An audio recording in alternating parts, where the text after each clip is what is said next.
మీ business ఏదైనా మీ ఊర్లో promotion చేయాలంటే ఇప్పుడే సంప్రదించండి సిఎండి న్యూస్. సెల్ నంబర్ 9948588704 మరియు 6300465392. అడ్రస్ తులసి హోటల్ ఆపోజిట్ మరాసా complex, Madhu star studio. Welcome to CMD news. నా పేరు దివ్య. నేటి వార్తా విశేషాలు. వైఎస్ఆర్ పార్టీ కౌన్సిలర్లు ప్రెస్ మీట్ లో మాట్లాడుతూ కూటమి పాలనలో ధర్మవరాన్ని అవినీతి దందాలకు కేరాఫ్ గా మార్చారు. మట్టి ఇసుక మాఫియాతో అంతులేని అవినీతి. ఆర్డీఓ కార్యాలయానికి ప్రతి నెల 10 లక్షల రూపాయల లంచాలు. సబ్ రిజిస్టర్ కార్యాలయంలో సెంటు భూమి అమ్మినా లంచం ఇవ్వాల్సిందే. ధర్మవరంలో కూటమి ప్రభుత్వ నాయకులు చేస్తున్న అవినీతి దందాలు, వసూళ్లపై పక్క నియోజకవర్గం కదరి ఎమ్మెల్యే కందికుంట వెంకటప్రసాద్ బహిరంగ సభలో చేసిన వ్యాఖ్యలే వీరు చేస్తున్న అవినీతికి నిదర్శనం. ధర్మవరం పట్టణంలోని చేనేత వ్యాపారస్తుల నుండి సుమారుగా 100 కోట్ల పైన వసూలు చేయడం నిజమా కాదా? ధర్మవరం పట్టణానికి చెందిన చేనేత ప్రముఖుని భూమిని కబ్జా చేయడంతో రోడ్డెక్కిన మా భూములకు రక్షణ లేదు, మా భూములను కబ్జా చేస్తారేమో అని చేనేతలు అందరూ కలిసి మీటింగ్ ఏర్పాటు చేసుకోవడం నిజమా కాదా? మున్సిపాలిటీని అవినీతి కూపంలోకి నెట్టారు. ఈ అవినీతిని కప్పిపుచ్చుకునేందుకు కేతిరెడ్డిపై నిందారోపణలు. అభివృద్ధి అంటే ప్రజలకు చూపించిన ఏకైక నాయకుడు కేతిరెడ్డి. బీజేపీ నాయకులకు పిచ్చి ప్రేరేపణలపై వైఎస్ఆర్సీపీ నాయకుల ఫైర్. కూటమి నాయకులు మాట్లాడుతూ కేతిరెడ్డి డెవలప్మెంటే చేయలేదంట ఈ కాన్స్టిట్యున్సీలో. రమ్మండి, ఓపెన్ ఛాలెంజ్. ఆయన ఎక్కడ ఏం చేసిందే మేము చూపిస్తాం విత్ ప్రూఫ్. ఇన్ని రోజులైంది మీరు కాన్స్టిట్యున్సీలో తిరగబట్టి, ఆయన చేసిండే పనులు మీకు కనపడలేదా? ఆయన రాక మునుపు ధర్మవరం పరిస్థితి ఏమి? తాగేకి నీళ్లు లేవయా? ఆ నీళ్లు తెచ్చిండేది ఎవరు? ఈరోజు సఫిషియెంట్గా ధర్మవరం ప్రజలు నీళ్లు తాగుతున్నారంటే ఆయన పుణ్యాన్ని. ఇది నిజమా కాదా మీరు ఒకసారి కనుక్కోండి. మీరు ఎందుకంటే ఈ ఊరికి వచ్చి కొత్తగా అయింది, కొత్త మనుషులు కనుక్కోండి ఎవరు నీళ్లు తెచ్చినారు. అదేవిధంగా ఆయన ఫస్ట్ టర్మ్ ఎమ్మెల్యే అయితేనే దాదాపు 12,000 ఇండ్లు ఇచ్చినాడు, కాలనీలు నిర్మించినాడు. ఏ పేదవాడు ఇల్లు లేకుండా ఇబ్బంది పడకూడదని ప్రతి ఒక్కరికి లబ్ధిదారుడైతే చాలు, పార్టీలు కానీ చూడలే, లబ్ధిదారుడైతే చాలు ఇల్లు ఇచ్చినాడు. అదేవిధంగా ఫ్లైఓవర్ నిర్మించిండేది ఎవరు? ఆయనే. అదేవిధంగా మళ్ళా 2019లో ఎమ్మెల్యే అయితేనే ఎన్ని వేలు, మళ్ళా దాదాపు 15,000 ఇల్లు ఇచ్చినాడు. రాష్ట్రంలో ఎక్కడా లేని, ఎక్కడే కానీ మున్సిపాలిటీలో 1 సెంట్ ఇస్తే ఇక్కడ మాత్రం కేతిరెడ్డి స్పెషల్గా, ఎందుకంటే చేనేతలను దృష్టిలో పెట్టుకొని ఇక్కడ 1.5 సెంట్ ఇవ్వడం జరిగింది. ఈ విధంగా ఎన్నో హాస్పిటల్ ఏ విధంగా ఉండే, ఈరోజు ఏ విధంగా తయారైంది మీరు చూడండి. మీరు ఆయన కట్టిన హాస్పిటల్లోనే ఈరోజు డయాలసిస్ సెంటర్ తెచ్చినారు. ఇది డెవలప్మెంట్ కాదా? మీకు కనిపించలేదా? కేతిరెడ్డి అంటే సామాన్యుడు కాదు, ఆయన చదువుకోండేవాడు, విద్యావంతుడు. ఒకప్పుడు ధర్మవరం పరిస్థితి ఫ్యాక్షన్ ఇవన్నీ ఉండేది. ఆయన వచ్చిన తర్వాతనే ఫ్యాక్షన్ కానీ లేకుండా చేసినాడు. అదేవిధంగా మళ్ళా 2019లో నుంచి ఇండ్లు ఎన్ని ఇచ్చినారు మీరో చూడండి. కోతల నాగేపల్లి కావచ్చు, రేగటపల్లి లేఅవుట్ కావచ్చు, కుంతూరు లేఅవుట్ కావచ్చు. కరోనా టైంలో కానీ ఎక్కడే కానీ అభివృద్ధి పనులు ఆగకుండా చేసినాడు.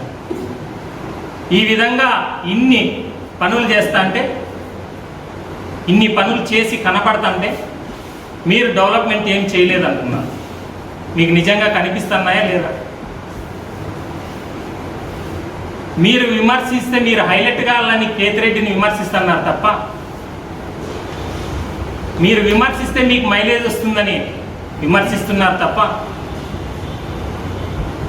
ఆయన చేసిందే పనులు ఈ ధర్మవరం ప్రజలు ఖచ్చితంగా గుర్తుంచుకుంటారు. ఏదో మీ అదృష్టం బాగుండి గెలిచినారు తప్ప ఆయన పోగొట్టుకోవాలి అని ఈ ప్రజలు అనుకోలేదు. ఒకసారి ఏదో మీకు అవకాశం ఇస్తామని ఇచ్చినారు. ఈరోజు ఎంత బాధపడుతున్నారో ప్రతి విషయంలో. కానీ ఈరోజు ఆయన ఎమ్మెల్యేగా లేడు, ఎవరి దగ్గరికి మీరు వెళ్ళాలి? ఆయన ఉండింటే వాళ్ళ ఇళ్ళ దగ్గరికి వచ్చేవాడు, ఏదన్నా సమస్య ఉంటే అక్కడే తీర్చేవాడు. ఈరోజు ఉంది ఆ పరిస్థితి. ఇలాంటి నాయకుడిని మీరు విమర్శిస్తున్నారు. ప్రజలకు అన్నీ తెలుసు. మీరు కేతిరెడ్డిని విమర్శించే స్థాయి మీకు లేదు. కాబట్టి గుర్తుపెట్టుకోండి, ఇలాంటి విమర్శలు చేసేటప్పుడు మంచిది కాదు.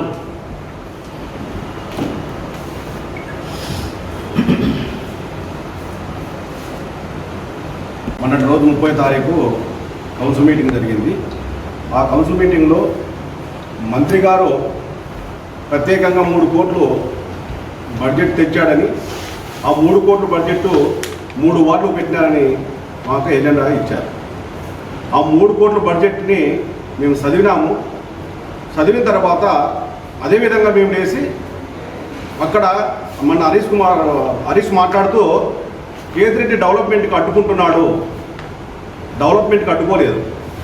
మీరు ఇచ్చిన 3 కోట్ల రూపాయలు 3 వార్డులకే ఎందుకు చేస్తారు? ఎక్సెన్స్ ఏరియాలు ఇంకా ఉన్నాయని చెప్పేసి నేను దగ్గర ఒక పేపర్లో రాసుకొని మా 2వ వార్డులో దిగి ఒక 6 వార్డులు 7 వార్డులు చూపించాం సార్కి, కమిషనర్ గారికి చూపించాం. సార్ ఇది ఈ వార్డుతో బట్టి 1 కోటి రూపాయలు ఒక వార్డులో పెట్టే కంటే అదేవిధంగా దానికి కొద్దిగా ఇవ్వండి, అన్ని డెవలప్మెంట్ అయినట్లుంటాయి ఎక్సెన్స్ ఏరియాలే కాబట్టి అని మేము చెప్పినాం. ఆయన మాకు టేబుల్ ఎజెండా అనేది ఒకటి ఉంది. ఆ టేబుల్ ఎజెండాలో ఏముంది? ఇంకా కొన్ని వార్డులు సర్దినట్లుగాను ఆ టేబుల్ ఎజెండాలో ఉంది. అది మాకు ఇవ్వలేదు. అది కేవలం 2 కోట్లు బడ్జెట్ ఉండేది మాత్రమే మాకు చూపించాడు. 3 కోట్లు అని చెప్పినాడు. ఆ 2 కోట్ల రూపాయల ఎజెండా మేము అడిగినప్పుడు టేబుల్ ఎజెండా అనేది ప్రతి సభ్యునికి కౌన్సిలర్కి పంపించాలి. అది పంపించలేదు. మేము ఆ సమాధానం అడిగినప్పుడు ఆయన లేచి ఎజెండా తీసుకొని లేదు సార్ 3 వార్డులకే కాదు ఇంకా కొన్ని వార్డులకు పెట్టాము అని చెప్పేసి మాట్లాడినప్పుడు టేబుల్ ఎజెండా అనేది నీ ఉద్దేశం ఏంటి? నీ దగ్గర పెట్టుకొని మాకు ఎందుకు ఇవ్వలేదు? మాకు ఇచ్చినంటే మేము దీన్ని నిలబెట్టే వాళ్ళం కాదు కదా. మాకు ఇచ్చినంటే మేము కూడా చదివే వాళ్ళం కదా, ఏ వాటికి ఇచ్చినామని చెప్పేసి మాకు ఇవ్వలేదు కాబట్టి మేము లేచిపోతున్నామని చెప్పి లేచి వచ్చిన తర్వాత కిందికి వచ్చి కూర్చున్న తర్వాత మళ్ళీ సార్ పిలిపించుకొని ఎక్కడ పెట్టారు ఏ కథ చూసినాం. తర్వాత మా నాయకుని కూడా అడిగినాం. నాయకుని అడిగితే వద్దు దాన్ని డెవలప్మెంట్ చేయడంలే, ఎక్కడ జరిగితే ఏముంది కానీ డెవలప్మెంట్ ఎక్కడ జరిగినా ఒకటి కదా, చేయండి మళ్ళీ ఎవరిని వచ్చినప్పుడు దాన్ని పెట్టబోతుందని చెప్పేసి తర్వాత నేను డాక్టర్ లక్ష్మి గారు చైర్పర్సన్ మేమందరం కూడా దానికి ఆమోదించేసి చేయండి అని చెప్పేసినాం. ఈ హరీష్ కుమార్ ఏదన్నా మాట్లాడేటప్పుడు పూర్తి వివరాలు కనుక్కొని మాట్లాడితే బాగుంటుంది. ధర్మవరంలో అభివృద్ధి గురించి డెవలప్మెంట్ గురించి కేతిరెడ్డి ఏం అభివృద్ధి చేసినాడో 5 ఏళ్ళ కాలంలో అన్నప్పుడు కనీసం నువ్వు ఇక్కడ ఏం జరుగుతుంది, ఎక్కడేముంది, ఒక వార్డుకు 2వ వార్డుకు 3 కోట్లు 4 కోట్లు డెవలప్మెంట్ పనులు చేసినాం. సైడ్ కాలువలు వేసినాం, తార్ రోడ్లు వేసినాం, సిమెంట్ రోడ్లు వేసినాం. ప్రతి వార్డులో ఏ వార్డులో చూసినా కూడా డెవలప్మెంట్. అంటే ధర్మవరంలో దీని గురించి ఒక చర్చ జరిగింది. యా వార్డు చూసినా కూడా రోడ్లు, పైప్ లైన్లు విపరీతంగా డెవలప్మెంట్ జరిగాయి. అది అందరికీ తెలుసు. ఎందుకంటే ఊరంతా కూడా బైక్లో పోయి ప్రతి సాట మనం శంకుస్థాపన చేసినవి ఇవన్నీ కూడా ఉంటాయి. ప్రతి వార్డులో కూడా డెవలప్మెంట్ గురించి మాట్లాడేటప్పుడు ఎక్కడ ఏం జరిగింది, ధర్మాల్లో అభివృద్ధి జరిగింది, ఈరోజు మనం పోతున్నామంటే ఈ రోడ్లన్నీ చూస్తే కూడా తెలుస్తుంది కదా. ఈ రోడ్లన్నీ పెద్ద రోడ్లన్నీ చూస్తే తెలుస్తుంది డెవలప్మెంట్ జరిగిందనేది.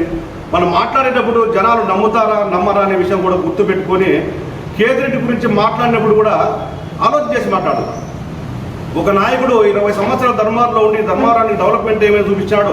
ప్రజల దగ్గరికి పోయి ఈ ధర్మవరంలో వీళ్ళకి ఎక్కడో సాడు కూర్చొని ఏదో ఒకటి మాట్లాడడం తప్ప ధర్మవరంలో ప్రతి గేరు, ప్రతి ఇండ్లు, ప్రతి గడప దగ్గర కేతిరెడ్డి వెంకటరామిరెడ్డి గారు. ఏదో మనం ఈరోజు గెలిచిండే మెజార్టీ పెద్ద మెజార్టీ ఏం కాదు. దానికి అనవసరంగా కేతిరెడ్డి మాట్లాడేటప్పుడు కూడా ఒక అర్థం ఉండి మాట్లాడాల. ఏదేదో డెవలప్మెంట్ గురించి ధర్మాల్లో ఎవరిని అడుగుతుంది? ప్రజలను అడుగు, మీ దగ్గర ఉండే వాళ్ళని అడుగు. ఈ పార్టీ నుండి ఆ పార్టీకి వచ్చారు కదా, ఆ కౌన్సిలర్ని అడుగు. మీ డెవలప్మెంట్ అయితే మీ వార్డులో ఎన్ని కోట్లు చేశారు, మీకు ఎంత ఇచ్చారు అని వాళ్ళు చెప్తారు కదా డెవలప్మెంట్ అయిందా లేదని. ఒకరి మీద బురద లేనప్పుడు మనం ఏం చేస్తున్నాం ఇక్కడ ధర్మవరంలో ఉండి ఈరోజు కూడా ఇప్పుడు చేస్తున్న ఫ్లైఓవర్ కూడా కేతిరెడ్డి వెంకటరెడ్డి గారు తెచ్చిండేదే కదా. ఇప్పుడు ఇక్కడ ఉండే ఫ్లైఓవర్ కూడా కేతిరెడ్డి గారు తెచ్చిండేదే కదా. మళ్ళీ ఎన్నో డెవలప్మెంట్ పనులు చేసినాడు. ధర్మవరంలో హాస్పిటల్ కట్టించినాడు, పల్లెలకు సబ్ స్టేషన్ లేపించినాడు. ఒకటి కాదు, రెండు కాదు. డెవలప్మెంట్ అనేది 5 ఏళ్ళలో ఎన్ని చేసి చూపించినాడు. మరి మీరు కూడా ఏదన్నా కానీ మీకు అవకాశం ఇచ్చినా ఏదైనా చేయండి. అనవసరమైన మాట్లాడకుండా ఊరికే ఏదో మాట్లాడితే ఏమొచ్చా. మీరు చేయించిన పని ముందర దండిగా ఉంది. ఒక రాష్ట్ర మంత్రి గారు 3 కోట్లు తెచ్చినాడు. మొత్తం రాష్ట్రానికి అంతా 11 కోట్లు ఇచ్చింటే ధర్మవరం 3 కోట్లు తెచ్చినాడు. ధర్మవరంలో లెక్కాసారి మన అంతా చేస్తే 150 కోట్లు 130 కోట్లు ధర్మవరానికి కావాలా. అదంతా తెచ్చి చూపించండి. అంతేకాని అనవసరంగా అంటే అదో కేతిరెడ్డిని మాట్లాడము, మనం కేతిరెడ్డిని మాట్లాడితే మనం అంతా ఏదో పెద్ద అయిపోతాము అని చెప్పి మాట్లాడడం కన్నా మీకు అవకాశం ఇచ్చారు కదా, మీరు డెవలప్మెంట్ చూపించండి. మీరు డెవలప్మెంట్ చేసి చూపించినప్పుడు మీరు చేసి చూపించండి. కాబట్టి దయచేసి మాట్లాడేటప్పుడు కొంచెం జాగ్రత్తగా మాట్లాడేది తెలుసుకోమని చెప్తున్నాను. ఈరోజు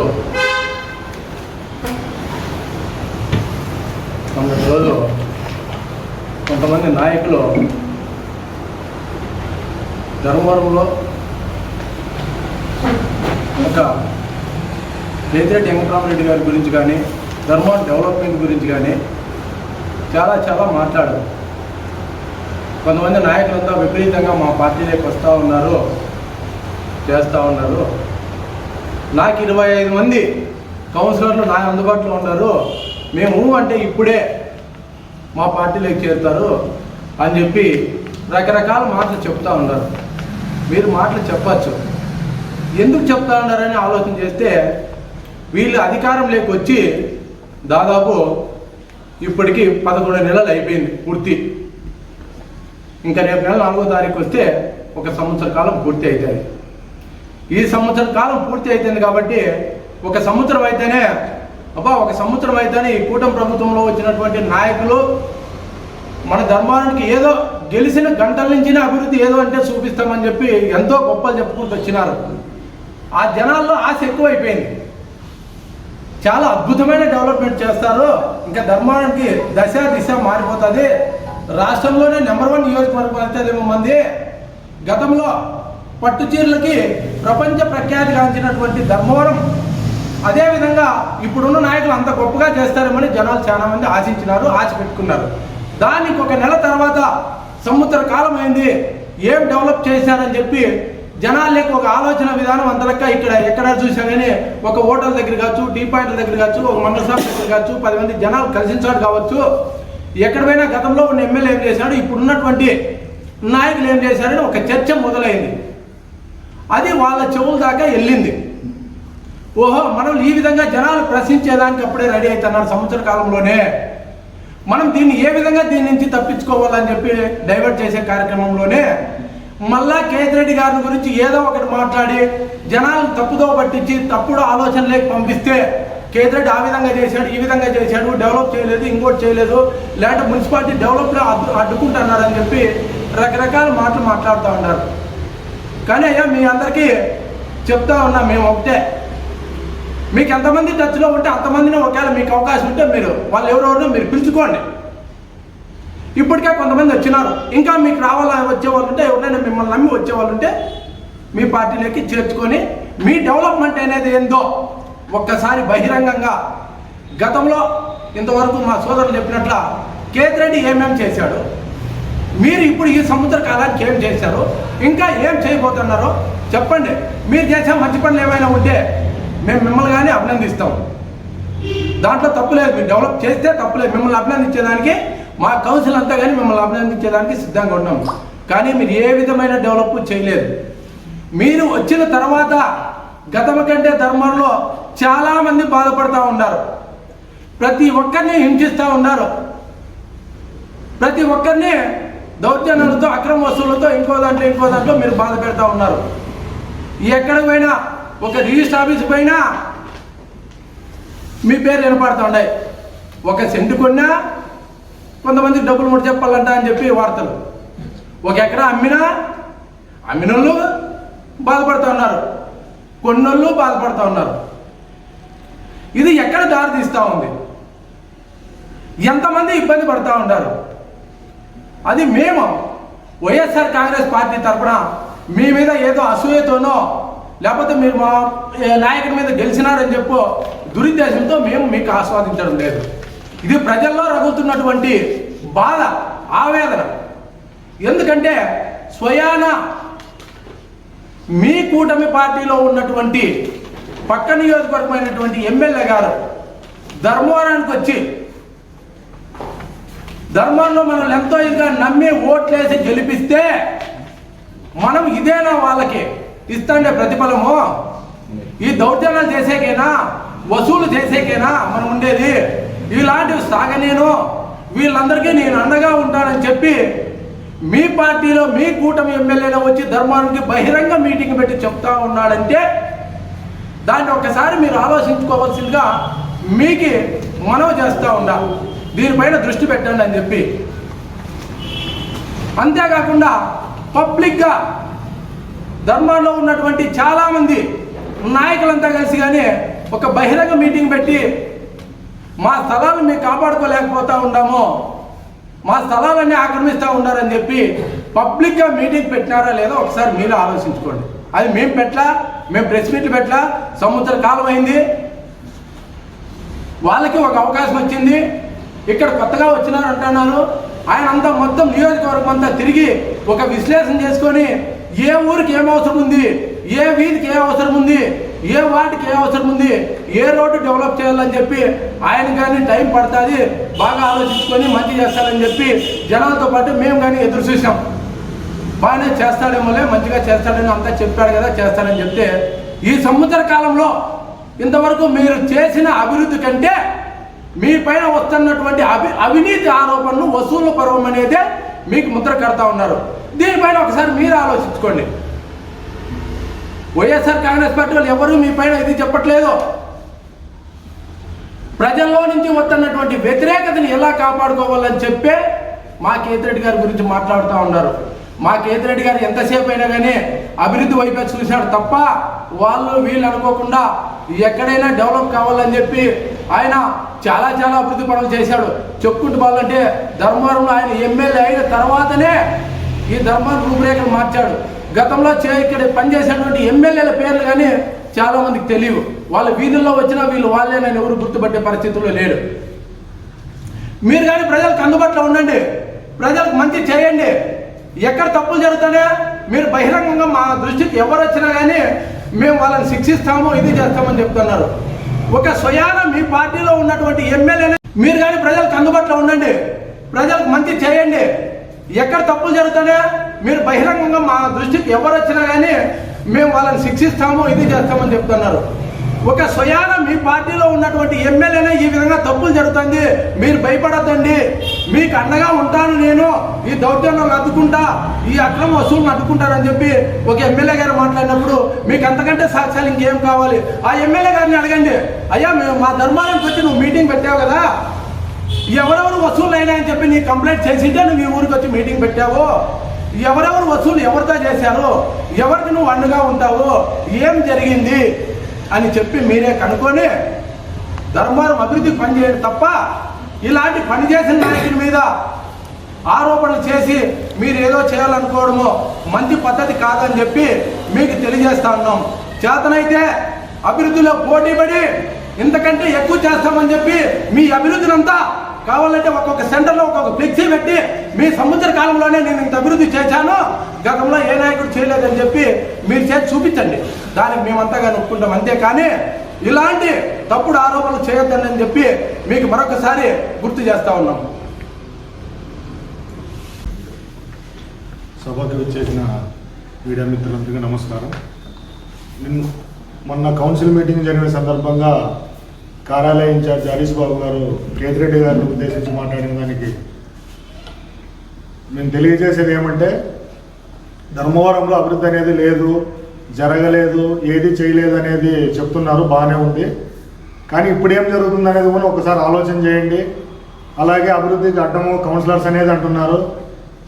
మేము ఈ 6 నెలల కాలంలో మీరు అవకాశం మీకు ఇచ్చాం, చేస్తున్నారు అభివృద్ధి అనేది ఉంటే, కానీ ఇప్పుడు వాటిలోకి వెళ్ళి ఒకసారి చూడండి. శానిటేషన్ కానీ మంచినీరు కానీ, మంచినీళ్ళు నాకు తెలిసినంత వరకు ఇప్పుడు వచ్చేసి 5 రోజులు 6 రోజులు పడుతున్నాయి. గతంలో 2 లేదా 3 రోజులు ఖచ్చితంగా మంచినీళ్ళు అనేది అందుబాటులో ఉంటాయి ప్రజలందరికీ ఉన్న. కానీ ఇప్పుడైతే 5 రోజులు పడుతుంది, కొన్ని ఏరియాలో నీళ్ళు రావడానికి 5-6 రోజులు పడుతుంది. ఆ విధంగా జరుగుతుంది. ఇంకా శానిటైజేషన్ గురించి అయితే ఎంత తక్కువ మాట్లాడితే అంత మేలు అన్నట్టు ఉంది.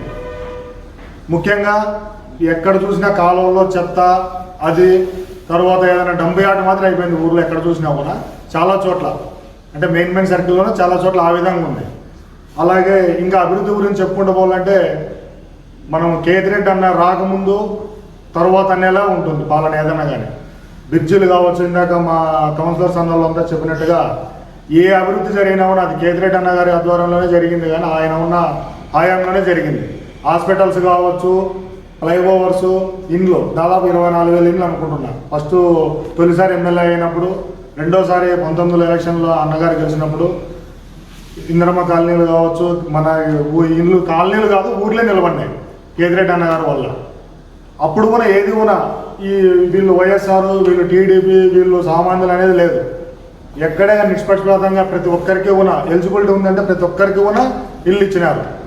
దాంట్లో మేమంతా ఉన్న భాగస్వాములందుకు మాకు సంతోషంగా ఉంది. అలాగే ఈ ఫ్లైఓవర్ గంటల కొద్దీ ఉండేది, ట్రాఫిక్ జామ్ ఏదన్నా అయితే. ఇప్పుడు అంతేందుకు సింపుల్గా చెప్పాలంటే కదిరిగేట దగ్గర ఫ్లైఓవర్ జరుగుతుంది. అది ఎవరి టైంలో మొదలైంది. ఆ వర్క్ జరుగుతున్న టైంలో డైవర్షన్ కూడా సరిగా లేదు. అలాంటివన్నీ చూసుకోవాలని, అలాగే ఆయన మీద ఉద్దేశంగా ప్రతి సందర్భంలోనూ మాట్లాడుకోకుండా ఒకసారి ఇంకోసారి రిపీట్గా దాన్ని చూసుకొని ఏ టైంలో జరిగింది ఏమనేది చూసుకొని మాట్లాడితే బాగుంటుందనే ఆయన గారికి తెలియజేస్తున్నాము. ఖచ్చితంగా అభివృద్ధి అనేది ఖచ్చితంగా మేము చెప్పగలము. గతంలో ఉన్నాం, ఇప్పుడు ఉన్నాం కాబట్టి అభివృద్ధి ప్రతి ఒక్కటి ఏం జరిగినా కూడా కేతిరెడ్డి అన్నగారి టైంలోనే జరిగింది. 2 టర్మ్లోనే బాగా జరిగింది. ఆయన ఇన్ఛార్జ్ ఉన్నప్పుడు, తర్వాత 2 సార్లు ఎమ్మెల్యే అయినప్పుడే జరిగింది. ఇంకా మిగతాది ఏదున్నా కూడా ఏదైనా జరిగింటే చూపించవచ్చు, దాని గురించి అయితే ఉంటుంది. కానీ అలాగే ఏ కౌన్సిలర్ కూడా ఎవరు కూడా అభివృద్ధిని అడ్డుకునేదానికి ఎవరూ లేరు. జీజీఎంపీ నిధులు గతంలో వచ్చినాయి. ఎలక్షన్లకు ముందుగా కొంత పనులు జరిగినప్పుడు 5%కు తక్కువగా కొన్ని మొదలు కానివన్నీ కూడా క్యాన్సిల్ చేసేసినారు. అవి త్వరగా ఉన్న మొదలుపెట్టి ఇంకా ఏదైనా ఆ టైంలో పూర్తి క్యాన్సిల్ చేసేసినారు. అలాంటివన్నీ వదిలేసి ఆ టైంలో కాకుండా 2-3 వార్డుల్లో జరిగినప్పుడు, ఇప్పుడు ఇందాక అన్న చెప్పినట్టు 2-3 వార్డుల్లో పెట్టినప్పుడు వర్కులు మాత్రమే అన్నీ సమానంగా చేయాలనే ఉద్దేశంతోనే అన్నారనేదే ఉంది. కానీ ఇంతవరకు ఏది కూడా ప్రజల సమస్యలకు సంబంధించిన కౌన్సిల్ తరఫున ఏది కూడా క్యాన్సిల్ చేయలేదని మా పరిశీలనలో ఉన్నంత వరకు, మేము చూసినంత వరకు ఖచ్చితంగా చెప్పగలము. దానికోసం ఏదన్నా మాట్లాడేటప్పుడు ఇంకోసారి కూడా దాంట్లపైన ఒకసారి వివరాలు తీసుకొని మాట్లాడాలని మరి వరకు కోరుకుంటున్నాం. ఈ అవకాశం ఇచ్చినందుకు అందరికీ నమస్కారం. కూటమి ప్రభుత్వం అధికారంలోకి వచ్చినప్పటి నుంచి దోచుకో దాచుకో, దోపిడీ చేద్దాం దాచుకున్నాం అనే విధంగానే వీళ్ళు ముందుకు పోతున్నారు. కానీ ప్రజల పట్ల ఏనాడు విశ్వాసంగా వాళ్ళు ఓట్లేసిన దానికి అభివృద్ధి కార్యక్రమాలు చేస్తారనే దిశగా ఏనాడు వెళ్ళలేదు. ముఖ్యంగా ఈరోజు చూస్తే ముదిగుప్ప, బత్తలపల్లి మండలాల నుంచి యథేచ్ఛగా ఈ ఇసుక దోపిడీ జరుగుతుంది. ఇసుక దోపిడీ మామూలుగా ఇతర రాష్ట్రాలకైతేనేమి, ఇతర జిల్లాలకైతేనేమి యథార్థంగా దోపిడీ చేస్తూ పోతున్నారు. ఇంతకుముందు గతంలో అనేక కట్టుబాట్లు పెట్టేవారు. ఈరోజు మరి ఆ కట్టుబాట్లన్నీ ఏమైనాయో ఈ యొక్క అధికారులు ఏం చేస్తున్నారో తెలియలేదు. అంతేకాదు ఇక్కడ మట్టి మాఫియా, ఈ ధర్మవరము మండలం, భద్రపల్లి మండలంలో మట్టి దోపిడీ. ఈ మట్టి దోపిడీ, ఇసుక దోపిడీ వెనుక ఏం జరుగుతుంది, ఎవరి హస్తం ఉంది? ఈరోజు మాకు వచ్చినటువంటి ప్రజలు అనుకునేటువంటి ఆరోపణలు ఈరోజు విచ్చలవిడిగా ఈ యొక్క దోపిడీ జరుగుతుంటే ఈ అధికారులు ఏం చేస్తున్నారు అనేది వాళ్ళు చెప్తున్నారు, వాళ్ళ నోటి నుండే చెప్తున్నారు. మేము అధికారులకు దాదాపు నెలకు 10 లక్షల రూపాయలు ఇక్కడ ముట్ట చెప్పి మేము యథేచ్ఛగా దోపిడీ చేయడానికి మాకు ఎటువంటి ఇబ్బంది లేకుండా చేసుకున్నామనే ఆరోపణలు కూడా వస్తున్నాయి. కాబట్టి ఈ యొక్క రెవెన్యూ డివిజన్ అధికారుల దృష్టికి ఈ విషయం వచ్చిందో లేదో తెలియదు, కానీ వాళ్ళు బయట ఆ యొక్క అపోహ ఉంది. దయచేసి ఖచ్చితంగా ఈ యొక్క అపోహ ఉంది కాబట్టి మీరు ఈ దోపిడీని నివారిస్తే మీరు నిజంగా నిజాయితీగా ఉన్నట్టు. లేదంటే ఆరోపణలే వాళ్ళు చేసేటువంటి ఆరోపణలు నియమేటువంటి సందర్భం కూడా ఉంది. కాబట్టి ఈ యథేచ్ఛగా దోపిడీని ఎవరు నివారించాలి? ఈ యొక్క ఆడియో కానీ, ధర్మవరం బత్తపల్లి ఎంఆర్ఓలు కానీ వీళ్ళు ఎందుకు నిర్వహించలేకపోతున్నారు? ఈ యొక్క దోపిడీని మీరు అరికట్టకపోతే ఖచ్చితంగా మీరు వారితో కుమ్మక్కై వారితో ఏదో లోపాయికారి విధంగా మీరు కొంత అంతో ఇంత ఏదో మీరు తీసుకొని చేస్తున్నట్టే. దయచేసి మీరు ఇప్పటికైనా గమనించండి. బయట ఈ ఆరోపణలు గట్టిగా ఉన్నాయి, గట్టిగా చెప్తున్నారు. ఇది ఎవరు చెప్తుండేది కాదు, ప్రజలు చెప్తున్నారు. ఎవరైతే యథేచ్ఛగా ఈ యొక్క దోపిడీకి ముందు కొట్టారో వాళ్ళ నోటి నుంచి మాటలే. మేము దాదాపు 10 లక్షలు ఈరోజు ఆర్డీఓ ఆఫీస్ ద్వారా పంపిస్తున్నాం. కాబట్టి మా యథేచ్ఛ దోపిడీకి మాకు అడ్డే లేదని బయట చొక్కాలు వదులుకొని చెప్తున్నారు. కాబట్టి ఈ దోపిడీని అరికడితేనే మీరు నిజాయితీ పరులైన అధికారులుగా నిరూపించుకోగలరు. లేదంటే ప్రజలైనా నమ్మాలి, మేమైనా నమ్మాలి. కాబట్టి ఈ దోపిడీని ఖచ్చితంగా మీరు అరికట్టాలి. దీనిపైన ఖచ్చితంగా అధికారులు కూడా చర్యలు తీసుకోవాలని తెలియజేస్తున్నాం. Malinidevi multi speciality hospital, Christian Peta, 5వ line, Kavali. Doctor Battina Narendrababu, MBBS, MS, general and laparoscopic surgeon. మా హాస్పిటల్ నందు అందించు వైద్య సేవలు: లాప్రోస్కోపిక్ ద్వారా అపెండిసెక్టమీ, 24 గంటల కడుపు నొప్పికి చికిత్స, హెర్నియా మరియు పిత్తాశయంలో రాళ్లు తీయబడును, డెంగ్యూ, మలేరియా, టైఫాయిడ్, వాంతులు, విరోచనాలు మరియు అన్ని రకాల జనరల్ కేసులకు వైద్యం చేయబడును. పేగు రంధ్రం పడుట, పేగు మెలికపడుట, పేగుపూత, వర్బీజం, హెర్నియా, నరాలు ఊపడం, హైడ్రోసిల్, థైరాయిడ్ ఆపరేషన్లు చేయబడును. పైల్స్, మొలలు, ఫిషర్, లూటీ, లైపోమా, కొవ్వుగడ్డలు, వీటికి చికిత్స చేయబడును. కడుపులో పేగుపూతకు ఎండోస్కోపిక్ చేయబడును. శరీరంలో ఇతర కురుపులకు వైద్యం చేయబడును. అన్ని రకాల పాయిజన్ కేసులు చూడబడును. పాము కాటు, తేలుకాటుకు ప్రత్యేక వైద్యం. మా హాస్పిటల్స్ ప్రత్యేకతలు: ICU, lab, AC and non AC rooms, 24 గంటలు మెడికల్ షాప్. అత్యవసర కేసులు అన్ని వేళలా చూడబడును. Malinidevi multi speciality hospital, Christian Peta, 5వ లైన్, కావలి. ఫోన్ నంబర్స్ 9398665676 మరియు 08626245167.